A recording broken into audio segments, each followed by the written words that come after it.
नमस्कार आदरणीय पालक आणि विद्यार्थी मित्रांनो. तर परत एकदा स्वागत आहे तुमचं मेडिकल सिम्प्लिफाईड या चॅनलवरती. आज आपण या व्हिडिओमध्ये अत्यंत महत्त्वाचा मुद्दा डिस्कस करणार आहोत आणि तो मुद्दा म्हणजे काय? तर 12वीचा निकाल आपला कधी लागणार आहे?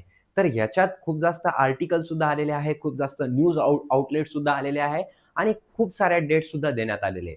पण ह्या व्हिडिओमध्ये आपण सविस्तर माहिती जाणून घेऊया, की नेमकं 12वीचा रिझल्ट कधी लागणार आहे? त्याच्या अगोदर आपण एक डाटा डिस्कस करून घेऊया, की या वर्षी म्हणजे 2026 मध्ये एच-एस-सी 12वीचे विद्यार्थी टोटल किती होते? सायन्स असो, आर्ट असो किंवा आपलं कॉमर्स असो. याच्यामध्ये टोटल विद्यार्थी किती होते? तर टोटल विद्यार्थीची संख्या होती 14,30,000. आता व्हेरियस सोर्सेसमध्ये हा आकडा व्हेरियस असू शकतो. 14,30,000 विद्यार्थी एक समप आकडा देण्यात आलेला आहे आणि हे 14,30,000 विद्यार्थ्यांचा निकाल आपल्या पेंडिंग आहे. आता तो निकाल कधी लागणार याच्याबद्दल आपण सविस्तर चर्चा करून घेऊया. तर सगळ्यात अगोदर एक्झाम झाली कधी होती? तर 10 फेब्रुवारी ते 11 मार्चपर्यंत आपली 12वीची एक्झाम झाली होती महाराष्ट्र स्टेट बोर्डची. तर ही एक्झाम घेतल्यानंतर मागच्या वर्षी किती दिवसानंतर रिझल्ट आला होता?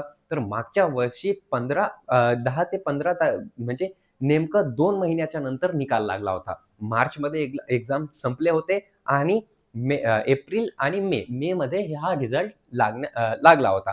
म्हणजे साहजिक बघितलं आपण तर 2 महिने किमान लागले होते रिझल्ट लागायला. आता यावर्षी पण तसंच होणार आहे का? तर नाही. यावर्षी एक जे डिजी लॉकर आहे त्याच्यावरती सुद्धा देण्यात आलेलं आहे, की जे रिझल्ट आहे ते लवकरात लवकर पब्लिश करण्यात येणार आहे 12वीचा. आता हे व्हेरियस सोर्स आउटलेट तुम्हाला दिसत असेल, तुम्ही पण वाचत असाल न्यूजपेपरमध्ये असो किंवा सोशल मीडियावरती असो. तर याच्यामध्ये विविध अ, अ, जे पण जागरण जोश आहे, शिक्षा आहे, टाइम्स ऑफ इंडिया आहे किंवा इंडियन एक्सप्रेस आहे किंवा करियर 360 आहे किंवा साम टीव्ही आहे किंवा लोकमत आहे. या सगळ्यांमध्ये 12वीचा निकाल देण्यात आलेला आहे. पण त्याच्यामध्ये नेमकं एक्झॅक्ट डेट देण्यात आलेली आहे का? तर एक्झॅक्ट डेट कोणत्या पण याच्यामध्ये देण्यात आलेली नाही. एक्झॅक्ट डेट कोणत्या पण न्यूजपेपरमध्ये देण्यात आलेली नाही. फक्त इथं हे सांगण्यात आलेलं आहे सगळ्या न्यूज आउटलेट्समध्ये, की एक्झाम 13 ते 15 मे पर्यंत असू शकते. पण ते पण खूप सारे चॅनलमध्ये विविधता देण्यात आलेली आहे. तर याच्यामध्ये आपण बघून घेऊया, की एक्स्पेक्टेड डेट काय असू शकते 12वीच्या निकालाची. तर एक्स्पेक्टेड डेट काय असू शकते? तर एक्स्पेक्टेड डेट आपण धरून चालूया 4 मे ते 15 4 मे ते 15 मे पर्यंत तुमचा निकाल 12वीचा लागू शकतो.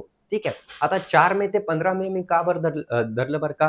तर खूप सारे न्यूज चॅनल असे आहे, ज्यांनी हे सांगितलेलं आहे, की पहिल्या आठवड्यात मेच्या रिझल्ट लागण्याचे चान्सेस खूप जास्त आहे. ठीक आहे. आणि काही-काही चॅनल असे आहे, ज्यांनी हे सांगितले आहे, की 13 ते 20 तारखेपर्यंत 12वीचा निकाल लागू शकतो. तर याचा अर्थ काय आहे, की आपण एक डेट धरून चालूया, की 4 मे ते 15 मे पर्यंत आपलं 12वीचा निकाल येऊ शकतं. ठीक आहे. आता जसंच निकाल आला तसंच आपण या व्हिडिओवरती ते चॅनलवरती तो व्हिडिओ सुद्धा प्रदर्शित करणार आहे आणि रिझल्ट कोणत्या वेबसाईटवर चेक करायचा आहे ते सुद्धा आपण या चॅनलवरती सांगणार आहे. तर चॅनलला तुम्ही नक्की सबस्क्राईब करून घ्या, जेणेकरून तुम्हाला नोटिफिकेशन भेटत राहतील. ठीक आहे. आता याच्यानंतर फिक्स डेट कोणी सांगितलेली आहे का? तर नॉट येट कन्फर्म्ड म्हणजे आतापर्यंत कोणत्या पण न्यूज आउटलेटने किंवा कोणत्या पण सोशल मीडिया प्लॅटफॉर्मने किंवा एच-एस-सी बोर्डने सुद्धा आतापर्यंत फिक्स डेट सांगण्यात आलेली नाहीये. ठीक आहे. एवढं समजलं तुम्हाला? तर याचा अर्थ काय आहे, की पहिल्या आठवड्यामध्ये आपलं रिझल्ट लागण्याचे चान्सेस खूप जास्त आहे.